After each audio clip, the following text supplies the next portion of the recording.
Who is GP's first love? First love school എന്നൊക്കെ പറയലോട്ടോ. അത് വേണ്ട. അല്ല, ഫസ്റ്റ് ലവ് എന്ന് പറയുന്നാലേ എന്റെ ഫ്രണ്ട്സ് ഒക്കെ ഫസ്റ്റ് ലവ് എന്ന് പറയുന്നത് നിന്റെ ആദ്യ ഭാര്യ നിന്റെ വർക്കാണെന്ന് പറയും.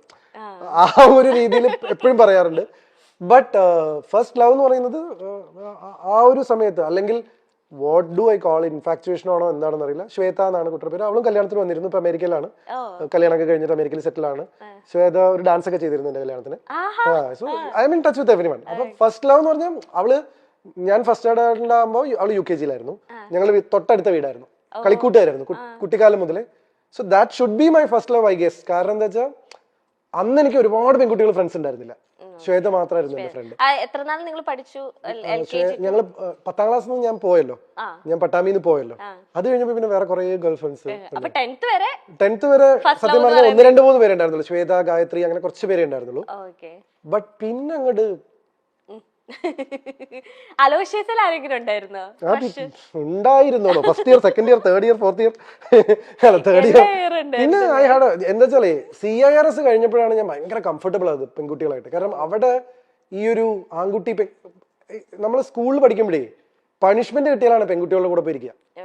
അപ്പൊ എന്തോ പെൺകുട്ടികളോട് സംസാരിക്കുന്നൊക്കെ എന്തോ ഭീകരാവസ്ഥയാ. പക്ഷെ വീട്ടിലത് പ്രശ്നമില്ല, കാരണം ഫാമിലി ഫ്രണ്ട്സാ ശ്വേതയായിട്ട്. അപ്പൊ ഇവളോട് സംസാരിക്കുമ്പോൾ കളിയാക്കാരുമില്ല. പിന്നെ പിന്നെ കുറെ കഴിയുമ്പോൾ ആൾക്കാർ കളിയാക്കി തുടങ്ങി. കാരണം എന്നെ ഇവളും ഞങ്ങൾ രണ്ടുപേരും ഒരുമിച്ച് വരുന്നൊക്കെ കണ്ടിട്ട് പിന്നെ അങ്ങനെ അത് പിന്നെ ഗേൾ ഫ്രണ്ട് ഇല്ല എന്ന് പറയുന്നത് കുറച്ചിലായി തുടങ്ങി. അപ്പൊ എന്റെ അടുത്ത് ആരെങ്കിലും ആരാ ഗേൾ ഫ്രണ്ട് ചോദിക്കുമ്പോൾ ശ്വേതയാണെന്ന് പറയും. കാരണം ഇത് ഭയങ്കര പ്രശ്നമാണ്, പെൺപിള്ളേരുടെ സംസാരിച്ചതും നാണക്കേടാണ്, ഗേൾ ഫ്രണ്ട് ഇല്ല എന്ന് പറഞ്ഞാൽ പ്രശ്നമാണ്. അപ്പൊ അങ്ങനെയൊക്കെയുള്ള ഒരു സ്പേസിംഗ് ആയിരുന്നു.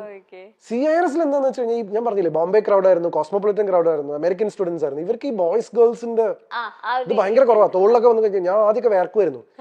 അത് കഴിഞ്ഞ് അലോഷ്യൻസ് പോയപ്പോ എനിക്ക് ഇൻഹിബിഷൻ പോയി. അപ്പൊ എനിക്ക് ബോയ്സും ഗേൾസ് ഒക്കെ ഒരുപോലെ. അങ്ങനെ ഞാൻ കൂടുതൽ പെൺകുട്ടികളോട് കംഫർട്ടബിൾ ആകുന്നില്ല. എപ്പോഴും എനിക്കൊരു പ്ലസന്റ്നെസ് ഉണ്ടായിരുന്നു. പക്ഷെ അതും കൂടെ കഴിഞ്ഞോട് കൂടിയിട്ട് പിന്നെ ഫ്രണ്ട്സും ഗേൾസും ലവും ഒക്കെ അത്രയാണ്. ഞാൻ കമ്മിറ്റഡ് റിലേഷൻഷിപ്പിലായിരുന്നില്ല കേട്ടോ. ലൈക്ക് അത് ഞാൻ എടുത്ത് മുമ്പും പറഞ്ഞിട്ട് ഇപ്പോഴും പറഞ്ഞിട്ട്, ലൈക്ക് അങ്ങനെയായിരുന്നെങ്കിൽ എന്റെ കല്യാണം എപ്പോഴും കഴിഞ്ഞാണ്. Like I was always in A confused space. ഈ കുട്ടിയാണോ, ഈ കുട്ടിയാണോ, ആ കുട്ടിയാണോ, ഈ കുട്ടിയാണോ, എന്തൊക്കെ സംഭവിക്കുന്ന ചോദ്യം ആ ലൈനാണ്. ഇപ്പൊ ഡീപ്പ് ഡാൻസിൽ ഒരുപാട് ഇങ്ങനെ ലൈക്ക് എല്ലാരും ഏറ്റെടുത്തതിനപ്പോ ഒരുപാട് ഗേൾസ് ഫാൻസ് വന്നിട്ടുണ്ടല്ലോ. അപ്പൊ അതില് ആരെങ്കിലും ഇങ്ങനെ കണ്ടിന്യൂസ്ലി ലൈക്ക് ചേട്ടൻ മെസ്സേജ് അയക്കേ, കോൾ ചെയ്യേ, അങ്ങനെയൊക്കെ നിന്ന് ആരെങ്കിലും ഉണ്ടോ? കോളും ചെയ്തിരുന്നില്ല. എന്റെ നമ്പർ ഒന്നും മാർക്ക് കിട്ടിയാലും ഞാനിപ്പോ തന്നെ അത്രയും ഞാൻ ഹാൻഡിൽ ചെയ്യില്ലായിരുന്നു. പക്ഷെ I use to get letters എന്നോ, വീട്ടിലേക്കൊക്കെ കത്തുവരായിരുന്നു. ഞാൻ ഇൻസ്റ്റാഗ്രാം ഒരു സമയത്ത് അല്ല, ഇൻസ്റ്റാഗ്രാം അല്ല, ഫേസ്ബുക്ക് ഒരു കാലത്ത് സ്ഥിരമായിട്ട് നോക്കുമായിരുന്നു. പിന്നെ പേടിയാവാൻ തുടങ്ങി. ആൾക്കാർ ജീവിച്ചേട്ടൻ കല്യാണം വെച്ചാൽ ഞാൻ ആത്മഹത്യ എന്നൊക്കെ പറയുന്ന അന്നത്തെ കാലത്ത് അങ്ങനത്തെ കുറെ മെസ്സേജ് ഒക്കെ. പിന്നെ ചോരയിലൊക്കെ കത്തുവരായിരുന്നു. ഇപ്പോഴൊന്നുമില്ല, D4 സമയത്ത് ഇതൊക്കെ ഉണ്ടായിരുന്നു. അപ്പൊ അതൊക്കെ കയ്യിൽ നിന്ന് പോകുന്നു തോന്നിയപ്പോ പിന്നെ എനിക്ക് പരിചയമില്ലാത്ത ഒരാളായിട്ട് ഭയങ്കര ബുദ്ധിമുട്ടാ ടു സ്ട്രൈക്ക് എ കോർഡ്. എന്റെ ബെസ്റ്റ് ഫ്രണ്ട്സ് അല്ലെങ്കിൽ ഞാൻ സ്വാതന്ത്ര്യം എടുക്കുക, എനിക്ക് എന്നെ അറിയാം എന്ന് തോന്നുന്ന എന്റെ സുഹൃത്തുക്കളുടെ അടുത്ത്, എന്റെ സുഹൃത്തുക്കളുടെ അടുത്ത് പോലും ഞാൻ എടുക്കില്ല. എന്നെ അറിയാം എന്ന് തോന്നുന്ന ആൾക്കാരുടെ അടുത്താണ് ഞാൻ റിലാക്സ്ഡ് ആവുക. അത് വളരെ ക്ലിയർ ആണ്. എന്നുവെച്ചാൽ എന്റെ ജസ്റ്റ് ഒരു ഫ്രണ്ടിന്റെ അടുത്ത് ഞാൻ അങ്ങനെ പാറിപ്പറന്ന് നടക്കില്ല. പക്ഷെ എന്നെ അറിയാം എന്ന് പറയുന്ന ഒരു സെഗ്മെന്റ് ഓഫ് ഫ്രണ്ട്സ് ഇല്ലേ, ഈ പറയുന്ന പേളി, ദിവ്യ പിള്ളി, മിയ എന്നൊക്കെ അവർ, അഞ്ജു കുര്യൻ, അവരുടെ അടുത്തൊക്കെ ഞാൻ വേറെ സെൽഫാണ്. Where is GP's happiness? In whatever GP does. That is what my happiness is. Like ഞാൻ എൻ്റെ ഹാപ്പിനെസ് കണ്ടെത്തുന്നത് അല്ലെങ്കിൽ സ്പേസിങ്, ഞാൻ ചെയ്യുന്ന കാര്യങ്ങളിലുള്ള എൻ്റെ ഇൻവോൾവ്മെന്റ് ആണ് എൻ്റെ ഹാപ്പിനെസ്. ഇപ്പൊ എൻ്റെ ഹാപ്പിനെസ് കെന്ന ഷോ ആണ്. So that's how define my self. ഇപ്പൊ ഇതാണ് എന്റെ ഹാപ്പിനെസ്. അങ്ങനെ എനിക്ക് ഹാപ്പി ആവാൻ പറ്റുള്ളൂ. ഫോർ എക്സാമ്പിൾ എന്റെ ഒരു എലമെന്റ് ഓഫ് ഇത് ശരിക്കും ബ്രേക്ക് ചെയ്യാൻ പാടില്ല. ഐ ഡോണ്ട് നോ, ഞാൻ കെന്നയ്ക്ക് മനസ്സിലാവാൻ വേണ്ടി മാത്രം പറയാം. എന്തുകൊണ്ടാണ് ഞാൻ എന്റെ ഇൻവോൾവ്മെന്റിലെ ഹാപ്പിനെസ് എന്ന് പറഞ്ഞതെന്ന് വെച്ച് കഴിഞ്ഞാൽ, ഇവിടെ ഞാൻ 100% ഞാൻ ഇവിടെയാണ്. അപ്പൊ കെന്ന ഷോ എന്ന് പറയുമ്പോൾ കെന്നയുടെ മുഖത്ത് ഒരു റെസ്പോൺസ് വരണമായിരുന്നു. പക്ഷെ കെന്നയുടെ ചെവിയിൽ ഒരു ഇൻസ്ട്രക്ഷൻ വന്നുകൊണ്ടിരിക്കുകയായിരുന്നു ഞാനിത് പറഞ്ഞപ്പോ.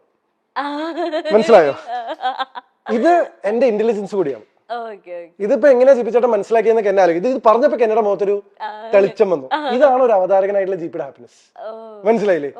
എന്ന് വെച്ച് കഴിഞ്ഞാൽ അത്രയും അറ്റൻറ്റീവ് ആണ് ഞാൻ ഇവിടെ ഷോയില്. എന്ന് വെച്ചാൽ കെന്ന ഷോ എന്ന് പറഞ്ഞു കഴിഞ്ഞപ്പോ എനിക്കറിയാം എന്റെ ഓഡിയൻസിൽ നിന്ന് ഒരു റെസ്പോൺസ് വരുന്നു. അത് വരുന്നില്ല. എന്തുകൊണ്ട് വന്നില്ല? അപ്പൊ കെന്നയ്ക്ക് എന്തോ ഒരു ഇൻസ്ട്രക്ഷൻ കിട്ടിയിട്ടുണ്ട് പുറത്തുനിന്ന്.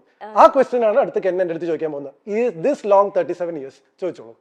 ഓക്കെ, ഇനി ഞാനൊന്ന് ചോദിക്കണ്ടല്ലോ. എടാ സ്റ്റേറ്റ് അവാർഡ് അവതരണത്തിൽ കിട്ടാന്ന് പറഞ്ഞ എളുപ്പമുള്ള കാര്യമല്ല. ഞാനൊരു ദിവസം ഇങ്ങനെ കേട്ടു പോയി, പകച്ചു പോയി എന്നൊക്കെ പറഞ്ഞു. അല്ല, this is A tip for you അതെ, ആസ് എ ആങ്കർ. മനസ്സിലായില്ലേ? ഇതൊരു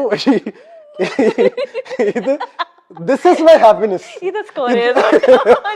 ദിസ് ഇസ് GP's ഹാപ്പിനെസ്. ഇതൊരു അതാ ഞാൻ നിങ്ങളെ ടെക്നിക്കാലിറ്റി ഞാൻ ബ്രേക്ക് ചെയ്യണോന്ന് വരെ ഞാൻ ഇപ്പൊ ചിന്തിച്ചു. കാരണം നിങ്ങളുടെ ചെവിയിൽ ഒരു ഇന്നിയർ ഇരിക്കുന്നുണ്ടെന്ന് പ്രേക്ഷകർക്ക് അറിയില്ല. പക്ഷെ this is A content for you. ഇത് കെന്ന ഷോന്റെ ഒരു കണ്ടന്റ് ആണ്. വേറെ ഒരാൾ ഇവിടെ വന്നിരുന്നത് നിങ്ങൾക്ക് ഇങ്ങനെ ഒരു സാധനം പറയില്ല. കാരണം ഞാൻ അത്ര അറ്റൻറ്റീവ് ആണ്.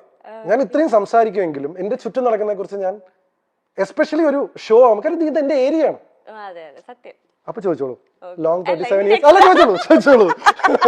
ചോദിച്ചോളൂ. അത് നിങ്ങൾക്ക് അവിടുന്ന് ഷോന്റെ ഒരു ഇൻസ്ട്രക്ഷൻ വന്നല്ലേ, ഞാൻ പറയാം. ലോങ് 37 years ഏറ്റവും ഹാപ്പിയസ്റ്റ് ആയിട്ട് തോന്നിയ ഒരു മൊമെന്റ് ഏതാണ്? ഇതാ, ഇത് പറയല്ലേ, വേറെ പറ. This moment. എടോ, ഇതിലും നല്ലൊരു മൊമെന്റ് ഏതാണ്? ഒരു അവതാരകന് ഇതിലും നല്ലൊരു മൊമെന്റ് ഏതാണ് ഹാപ്പി ആവാനുള്ളത്? പിന്നെ വേറെ കാരണം അല്ല, അതാണ് കാരണം this is my job and I M good at it. Yes. Next, which is GP's top gossip? ഏറ്റവും ടോപ്പ്. ഞാൻ പക്ഷേ ഇല്ലേ, ഇന്ന് പണ്ടത്തെ ഒരു ഇന്റർവ്യൂല് ജസ്റ്റ് കേട്ടോണ്ടിരുന്നപ്പോഴത്തേനും കമന്റ്സും ജസ്റ്റ് ഞാൻ സ്ക്രോൾ ചെയ്തതാ. അപ്പൊ അതിലൊരു എന്തോ ഒരാള്, വ്യക്തിയുടെ പേരൊന്നും എനിക്ക് ഓർമ്മയില്ല, നല്ല ഡീറ്റെയിൽ ആയിട്ട് GP ചേട്ടന്റെ പേളി ചേച്ചിയുടെ ഒക്കെ അറിയുന്ന രീതിയിൽ പേളിയും GPയും ഇഷ്ടത്തിലായിരുന്നു. പിന്നെ അവരെന്തോ പിണങ്ങി, പിന്നെ അതുകൊണ്ടാണ് അവര് കെട്ടാത്തത്. അത് ഞാൻ ഇനി അങ്ങനെ അപ്പൊ ഞാൻ വെച്ചത് ഈ പേളിയും GP ചേട്ടനായിട്ട് ഞാൻ അങ്ങനെ ഗോസിപ്പുകൾ ഒന്നും കേട്ടിട്ടില്ല. അപ്പൊ ആ കമന്റിൽ എന്തോ ഗോസിപ്പ് ഉണ്ടായിരുന്നു എനിക്ക് തോന്നുന്നു. എനിക്ക് മേജർ ആയിട്ടുള്ള എനിക്കിതിൽ ഏതാ മെയിൻ ദിവ്യപിള്ള, ഇതിൽ ഏതാണോ ടോപ്പ് ഗോസിപ്പുകൾ ഇഷ്ടംപോലെ ഉണ്ട്. എനിക്കത് മിയ ചേച്ചി ആയിട്ടായിരിക്കും. പക്ഷെ എന്താ അറിയോ, ദിവ്യപിള്ളയുടെ ഗോസിപ്പിന്റെ സമയത്ത് സോഷ്യൽ മീഡിയ സ്ട്രോങ് ആയിരുന്നു. അപ്പൊ അത് ഭയങ്കരമായിട്ട് ആഘോഷിക്കപ്പെട്ടു. അതിനാണ് ഞാൻ ആദ്യമായിട്ട് ജീവിതത്തിൽ ഒരു എക്സ്പ്ലനേഷൻ കൊടുത്തത്. നിങ്ങൾ ആ കണ്ടത് കല്യാണമല്ല, മീഡിയ കാര്യത്തിൽ ഞാൻ എക്സ്പ്ലനേഷൻ കൊടുത്തു വന്നിട്ടില്ല. അപ്പൊ എനിക്ക് ടോപ്പ് ഗോസിപ്പില് ശരിക്കും സ്റ്റാറ്റിസ്റ്റിക്സ് എടുത്തു നോക്കണം. പക്ഷെ മീയുടെ എന്താ വെച്ചാൽ കുറച്ച് കാലമായിട്ട് നിന്നുകൊണ്ട് മീയുടെ കല്യാണം എന്റെ കല്യാണം കഴിഞ്ഞിട്ട് രണ്ടുപേരും അവരവരുടെ കല്യാണങ്ങൾ അറ്റൻഡ് ചെയ്തിട്ട് ഇപ്പൊ നിൽക്കുമ്പോഴാണ് ഓ ഇത് ട്രൂ ഫ്രണ്ട്ഷിപ്പ് ഗോൾസ്. ഇത് ഞാൻ നേരത്തെ പറഞ്ഞു കഴിഞ്ഞാൽ ഓ അതാണ് പ്രശ്നം. How much is GP's net worth? നമ്മളുടെ സമ്പാദ്യം പൊതുവെ പറയാൻ പാടില്ല എന്നാണ് പറയുക. ഈ നെറ്റ് വർത്ത് എന്ന് ഉദ്ദേശിച്ചത് സ്വാഭാവികമായിട്ടും ലിക്വിഡ് ക്യാഷും അസറ്റ്സും എല്ലാം കൂടി ഇതിനെയാണല്ലോ നമ്മളെ നെറ്റ് വർത്ത്. എക്സാക്ട് ഫിഗർ ഞാൻ എന്തായാലും പറയില്ല. ഒരു 9 ഡിജിറ്റ്സ് ഉള്ള സംഖ്യയാണ്. ഇനി അത് പോയി കൂട്ടി നോക്കി എത്രയാണ് 9 ഡിജിറ്റ് ഉള്ള സംഖ്യ എന്നുള്ളത്, ഇൻക്ലൂഡിങ് പ്രോപ്പർട്ടീസ് ആൻഡ് എല്ലാം കൂടി കഴിഞ്ഞാൽ ഒരു സ്വാഭാവികമായിട്ടൊരു 9 ഡിജിറ്റിലുള്ള സംഖ്യ ആയിരിക്കും. പക്ഷെ എമൗണ്ട് ഞാൻ റിവീൽ ചെയ്യില്ല. പിന്നെ കൃത്യമായിട്ട് ഇൻകം ടാക്സ് കളയ്ക്കുന്നതുകൊണ്ട് കുഴപ്പമില്ല. ഓഡിറ്റിങ്ങും ഇൻകം ടാക്സും GST ഒക്കെ ചെയ്യുന്നുണ്ട്, ധൈര്യമായിട്ട് പറയാം. പക്ഷെ എങ്കിലും നമ്മളിങ്ങനെ പൊതുവേ നമ്മൾ പറയുമല്ലോ, നമ്മൾ എക്സാക്ട് നിങ്ങൾ ചോദിച്ചുകൊണ്ട് മാത്രം ഞാൻ അത് റിവീൽ ചെയ്തതാണ്. ജനറലി റിവീൽ ചെയ്യാറില്ല.